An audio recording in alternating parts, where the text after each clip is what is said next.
কোরআনের পরিচয় দিতে গিয়ে আল্লাহ পাক রব্বুল আলামিন বলেন, কিতাবুন আনজালনাহু ইলাইকা লিতুখরিজান নাসা মিনাজ যুলুমাতি ইলান নূর। আল্লাহ পাক রব্বুল আলামিন বলেন, আমি আপনার প্রতি এমন কিতাব অবতীর্ণ করেছি যে কিতাব লিতুখরিজান নাসা মিনাজ যুলুমাতি ইলান নূর, যে কিতাব মানুষকে অন্ধকার থেকে আলোর পথ দেখাবে। আল্লাহ পাক রব্বুল আলামিনের কিতাবের পরিচয় দিতে গিয়ে আল্লাহ অন্ধকার থেকে আলোর পথ প্রদর্শনকারী হিসেবে পরিচয় দিয়েছেন।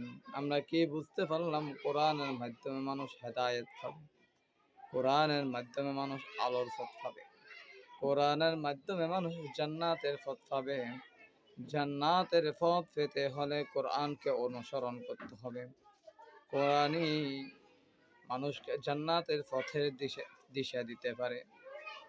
কোরআন এটা মহাগ্রন্থ, এটা মহান প্রভু আল্লাহ পাক রব্বুল আলামিনের পক্ষ থেকে অবতীর্ণ কিতাব। এটি রব্বুল আলামিন প্রেরণ করেছেন আমার আপনার ইহকালীন জিন্দিগিকে সংশোধন করে পরকালীন জিন্দিগির জন্য প্রস্তুত করতে।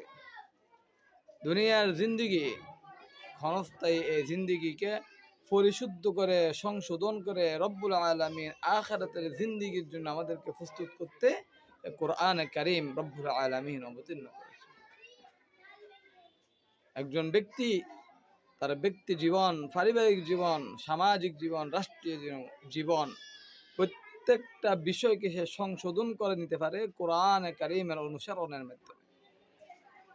একটা রাষ্ট্র সংশোধন হতে পারে কোরআনে কারীমের হুকুমত বাস্তবায়নের মাধ্যমে।